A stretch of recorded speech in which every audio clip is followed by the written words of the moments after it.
അസ്സലാമു അലൈക്കും വറഹ്മത്തുള്ളാഹി വബറകാതുഹു.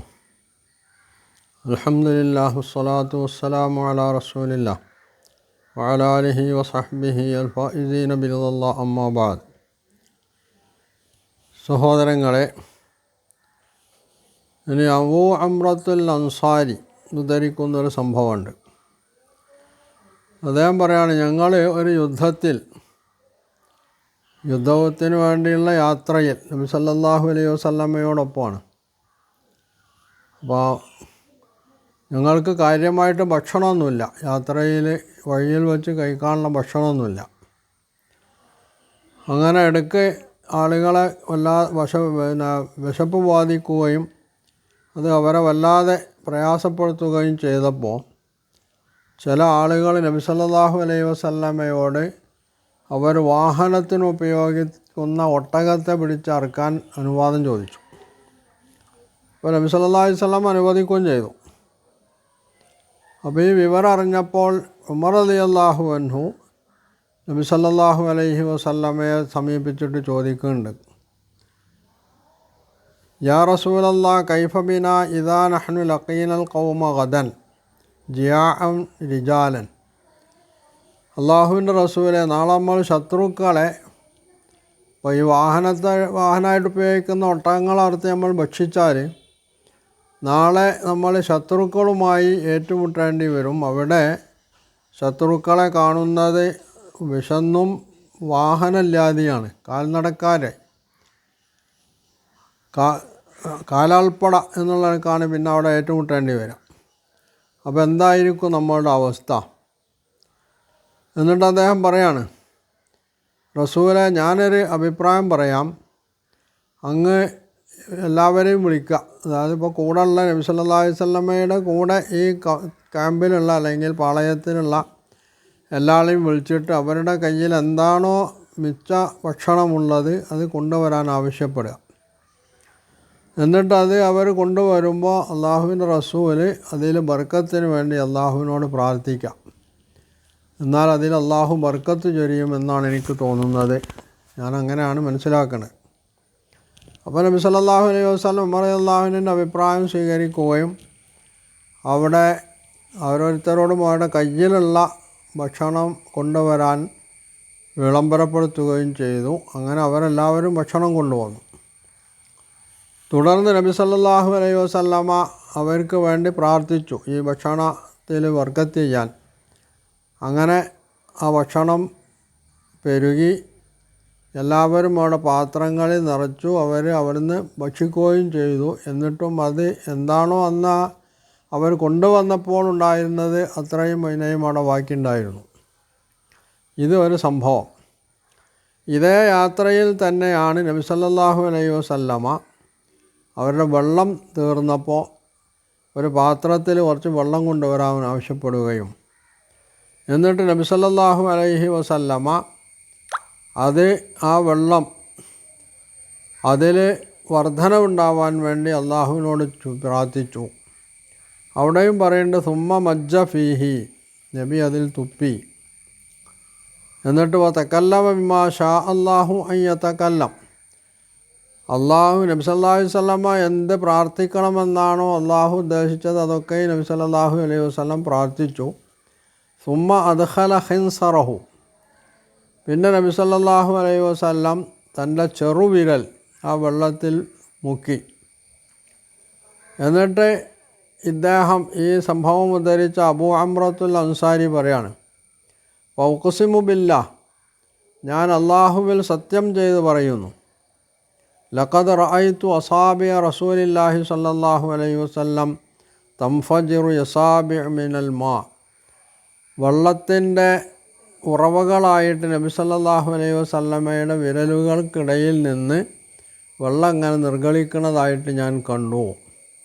അങ്ങനെ നബി സല്ലല്ലാഹു അലൈഹി വസല്ലം ആളുകളോട് വെള്ളം എടുത്ത് കുടിക്കാനും അതിൽ നിന്ന് അവരുടെ മൃഗങ്ങൾക്ക് കുടിപ്പിക്കാനും ഒക്കെ ആവശ്യപ്പെട്ടു. കയ്യിലുള്ള പാത്രങ്ങളിൽ നിറക്കാനും ആവശ്യപ്പെട്ടു. ഇവിടെയും നബി സല്ലല്ലാഹു അലൈഹി വസല്ലമ തുപ്പിയതായിട്ട് പറയുന്നുണ്ട്. ഇവിടൊക്കെ ഈ തുപ്പുക എന്ന് പറയുന്നത് കൊണ്ട് എന്താണ് ഉദ്ദേശിക്കുന്നത്? അത് കാർക്കിച്ച് തുപ്പുക എന്നതാണോ? അല്ല എന്നുള്ള ഉറപ്പാണ്. അപ്പോൾ ഈ വെള്ളത്തിൽ വർധനവുണ്ടാവാൻ വേണ്ടി നബി സല്ലല്ലാഹു അലൈഹി വസല്ലം അതിൽ ചിലപ്പോൾ പിന്നെ വായിൽ വെള്ളമാക്കിയിട്ട് കൊപ്പിളിച്ച് അതിൽ തുപ്പുന്നു, ചിലപ്പോൾ അതിൽ ഊതുക എന്ന രീതിയിൽ സംഭവിച്ചിരിക്കാം. അതായത് തുപ്പുക എന്നുള്ളത് ഉണ്ടായിട്ടുള്ളത് ശരിയാണ്. അതിനെ തുടർന്ന് അവർക്ക് ഈ വെള്ളം വർദ്ധിച്ചു കിട്ടുന്നു എന്ന് മാത്രമല്ല, അവിടെ പാത്രങ്ങളിലടക്കം എടുത്തു വെക്കാൻ പാകത്തിൽ ആ വെള്ളം ഉറവയെടുക്കുന്നു. നബിയുടെ കയ്യിൻ്റെ വിരലുകൾക്കിടയിലൂടെ ഉറവയെടുക്കുന്നു എന്നാണ് ഇവിടെ പറഞ്ഞത്. ഇത്തരം സംഗതികൾ സാധാരണ ആളുകൾക്ക് ഉണ്ടാവുമോ എന്ന് ചോദിച്ചാൽ ഉണ്ടാവില്ല. ഇവിടെ നബി സല്ലല്ലാഹു അലൈഹി വസല്ലമയുമായി ബന്ധപ്പെട്ട് ഹദീസിൽ ഉദ്ധരിച്ചു വന്നിട്ടുള്ള ഈ സംഭവങ്ങൾ എന്താണ് കാണിക്കുന്നത്? ചില ഘട്ടങ്ങളിൽ നബി സല്ലല്ലാഹു അലൈഹി വസല്ലമയുടെ സഹാബിമാർ വല്ലാതെ പ്രയാസപ്പെടുമ്പോൾ നബി സല്ലല്ലാഹു അലൈഹി വസല്ലം ആ പ്രയാസം അള്ളാഹുവിൻ്റെ മുമ്പിൽ നിരത്തുകയും അള്ളാഹുവിനോട് പ്രാർത്ഥിക്കുകയും ചെയ്യുന്നു. അപ്പോൾ അള്ളാഹു അതിൽ ബർക്കത്ത് ചൊരിയുന്നു. അതിന് മുന്നോടിയായിട്ട് നബി ചെയ്യുന്നൊരു സംഗതിയാണ് ഈ തുപ്പുക എന്നൊരു സംഗതി. ഇത് മറ്റുള്ള ആളുകൾ ഇങ്ങനെ തുപ്പിയാലുണ്ടാവുമെന്ന് ചോദിച്ചാൽ ഉണ്ടാവില്ല. കാരണം അവർക്ക് ഇങ്ങനെയുള്ള ഒരു പ്രത്യേകമായിട്ടുള്ള പ്രാർത്ഥനയുടെ ഫലമായി ഇങ്ങനെ സഹായിച്ചു കൊള്ളാം എന്നുള്ളത് അള്ളാഹു ഏറ്റെടുത്തിട്ടുള്ള സംഗതിയുമല്ല. പ്രവാചകനെ പോലുള്ള ഒരു അനുഭവം അബൂബക്കർ സിദ്ദീഖ് റളിയല്ലാഹു അൻഹുവിൽ നിന്ന് പോലും പ്രതീക്ഷിക്കാൻ പറ്റാത്ത ഒന്നാണ് പ്രവാചകനിൽ നിന്ന് പ്രതീക്ഷിക്കുന്ന ഇത്തരത്തിലുള്ള അനുഭവങ്ങൾ എന്ന് പറഞ്ഞത്. അതാണ് ഇവിടെ സംഭവിച്ചിട്ടുള്ളത്. ഇനി മറ്റൊരു സംഭവം, അബൂ തൽഹ റളിയല്ലാഹു അൻഹുവിൻ്റെ ഭാര്യ അബൂ തൽഹ റളിയല്ലാഹു അൻഹു കച്ചവടത്തിനോ മറ്റോ യാത്ര ചെയ്യാൻ ഒരുങ്ങുകയാണ്. ആ ഘട്ടത്തിൽ ആ കുട്ടി രോഗം ബാധിച്ച് കിടപ്പിലാണ്. അദ്ദേഹം യാത്ര കഴിഞ്ഞ് എത്തുന്നതിന് മുമ്പ്, അദ്ദേഹം എത്തുന്നതിൻ്റെ അന്നായിരിക്കണം ആ കുട്ടി മരിക്കുന്നു. അങ്ങനെ അദ്ദേഹത്തിൻ്റെ ഭാര്യ ഉമ്മു സുലൈം ആ കുട്ടിയെ കുളിപ്പിച്ച് കഫൻ ചെയ്ത് അവിടെ കിടത്തുകയാണ്. എന്നിട്ട് ഉമ്മു സുലൈം തൻ്റെ വീട്ടിലുള്ള ആളുകളോട് പറയുന്നുണ്ട്, കുട്ടി മരിച്ച കാര്യം നിങ്ങളാരും അബൂ തൽഹ വന്നാൽ പറയണ്ട, അത് ഞാൻ പറഞ്ഞുകൊള്ളാം. അങ്ങനെ അങ്ങനെ അദ്ദേഹം യാത്ര കഴിഞ്ഞ് തിരിച്ചു വന്നു. തിരിച്ചു വന്നപ്പോൾ സ്വാഭാവികമായിട്ട് രാത്രി ആയിട്ടുണ്ടാവണം. പകലാണെങ്കിൽ അദ്ദേഹത്തിന് കാണാൻ പറ്റുന്നൊരു സാഹചര്യം ഉണ്ടാവുമല്ലോ അവിടെ. അവർ രണ്ടുപേരും സാധാരണ പോലെ അബൂ തൽഹ വന്നു, ഭക്ഷണമൊക്കെ കഴിച്ച് ഉറങ്ങാൻ കിടന്നു. അപ്പോൾ യാത്രയൊക്കെ കഴിഞ്ഞ് വന്നാൽ സ്വാഭാവികമായിട്ടും അവർ ലൈംഗികമായിട്ട് ബന്ധപ്പെട്ടിട്ടുമുണ്ട് എന്നാണ് ഹദീസിൽ നിന്ന് വ്യക്തമാവുന്ന സംഗതി. അങ്ങനെ അതിൻ്റെ ഇടയ്ക്ക് അബൂ തൽഹ ഭാര്യയോട് ചോദിച്ചു, നമ്മളെ മോനെന്തായി? അപ്പോൾ അവർ പറഞ്ഞു സുഖമായിട്ടിരിക്കുന്നു. അപ്പോൾ അബൂ തൽഹ അതിൽ ഭാര്യ പറഞ്ഞതല്ലേ, അതിൽ അദ്ദേഹത്തിന് സംശയം തോന്നിയില്ല. അങ്ങനെ നേരം പുലർന്ന് എഴുന്നേറ്റപ്പോൾ ഭാര്യ ചോദിച്ചു അദ്ദേഹത്തോട്, അബൂ തൽഹയോട് ചോദിക്കുകയാണ്, താങ്കൾ ഒരാളോടൊരു സാധനം കടം വാങ്ങിയാൽ അയാൾക്ക് ആ സമയത്തിന് അത് ആവശ്യപ്പെട്ടാൽ അത് തിരിച്ചു കൊടുക്കേണ്ടതില്ലേ? അപ്പോൾ അദ്ദേഹം പറഞ്ഞു, എന്താ സംശയം, തീർച്ചയായിട്ടും തിരിച്ചു കൊടുക്കണമല്ലോ. അപ്പോഴാണ് ഭാര്യ അദ്ദേഹത്തോട് പറയുന്നത്, നമ്മളുടെ മോന് കുട്ടി ഇന്നലെ മരിച്ചിട്ടുണ്ട്. അപ്പോൾ അബൂ തൽഹ റളിയല്ലാഹു അൻഹുവിനെ അത് വല്ലാതെ വിഷമിപ്പിച്ചു. കാരണം ഈ കാര്യം താൻ യാത്ര ചെയ്ത് വന്ന ഉടനെ പറയേണ്ടതാണ്. ഭാര്യ പറഞ്ഞില്ല എന്ന് മാത്രമല്ല, കുട്ടി ജീവിച്ചിരിക്കുന്നുണ്ട് എന്ന് തോന്നിപ്പിക്കുന്ന വിധത്തിലാണ് അവരുടെ പരാമർശം ഉണ്ടായിട്ടുള്ളത്. അതുകൊണ്ട് അദ്ദേഹത്തിനത് വലിയ പ്രയാസമായി. പക്ഷെ അദ്ദേഹം അത് ഭാര്യയോട് പ്രകടിപ്പിക്കുന്നതിന് പകരം നബി സല്ലല്ലാഹു അലൈഹി വസല്ലമയുടെ അടുത്ത് ചെന്നിട്ട് ഈ സംഗതി പറയാണ്. അപ്പോൾ നബി സല്ലല്ലാഹു അലൈഹി വസല്ലമ ഒന്ന് ചിരിക്കുകയും എന്നിട്ട് അവർക്ക് ഒരു കുട്ടിയെ കൊടുക്കാൻ വേണ്ടി അള്ളാഹുവിനോട് പ്രാർത്ഥിക്കുകയും ചെയ്യുന്നുണ്ട്. അങ്ങനെയാണ് അദ്ദേഹത്തിന് പിന്നെ മറ്റൊരു കുട്ടി ജനിക്കണമെന്നാണ് ഹദീസിൽ പറയുന്നത്. അപ്പോൾ ഇവിടെ സംഭവിച്ചിട്ടുള്ള ഭാര്യയുടെ ഈ തന്ത്രപരമായിട്ടുള്ള നീക്കം, ഭർത്താവ് യാത്ര കഴിഞ്ഞ് വന്നാണ്, അദ്ദേഹത്തെ വിഷമിപ്പിക്കേണ്ടതില്ല എന്നുള്ള നിലക്കാണ് അദ്ദേഹം ആ കാര്യം മറച്ചു വെച്ചുകൊണ്ട് കുട്ടി സുഖമായിരിക്കുന്നു എന്ന് പറഞ്ഞിട്ടുള്ളത്. പക്ഷേ ഇതിൽ യഥാർത്ഥത്തിൽ അദ്ദേഹത്തെ വഞ്ചിക്കുക ചതിക്കാനുള്ളൊരു പ്രശ്നമൊന്നുമില്ല. അവർ പറഞ്ഞത് നേർക്ക് നേരെ കാണുമ്പോൾ അത് ഒരു കളവാണെന്ന് തോന്നാമെങ്കിലും, അപ്പോൾ ഭർത്താവിനെ സന്തോഷിപ്പിക്കുകയും അദ്ദേഹത്തിൻ്റെ പ്രയാസം യാത്ര കഴിഞ്ഞ് വന്നിട്ടുള്ള ആ അവസ്ഥയിൽ അദ്ദേഹത്തെ പ്രയാസപ്പെടുത്താതിരിക്കാൻ വേണ്ടി അവർ പ്രയോഗിച്ചുള്ള അടവാണത്. മറിച്ചാണ് പറഞ്ഞിരുന്നെങ്കിൽ അന്ന് രാത്രി ഒരു പക്ഷേ അബൂ തൽഹ ഉറങ്ങുമായിരുന്നില്ല എന്നുള്ളതാണ്. അങ്ങനെ ഈ കുട്ടി ജനിച്ചു. അബൂ തൽഹക്ക് മറ്റൊരു കുട്ടി ജനിച്ചപ്പോൾ ഉമ്മു സുലൈം അവരുടെ മകൻ അനസ് റളിയല്ലാഹു അൻഹുവിൻ്റെ കയ്യിൽ ഈ കുട്ടിയെയും കുറച്ച് കാരക്ക ചോളയും കൊടുത്തയക്കുന്നുണ്ട് നബി സല്ലല്ലാഹു അലൈഹി വസല്ലമയുടെ മുമ്പിലേക്ക്. എന്നിട്ട് നബി സല്ലല്ലാഹു അലൈഹി വസല്ലം ആ കാരക്ക ചവച്ചരച്ചിട്ട് അത് ഈ കുട്ടിയുടെ വായിൽ തുപ്പുന്നുണ്ട്. എന്നിട്ട് നബി സല്ലല്ലാഹു അലൈഹി വസല്ലം പറഞ്ഞതെന്താണ് അത് സംബന്ധിച്ച്?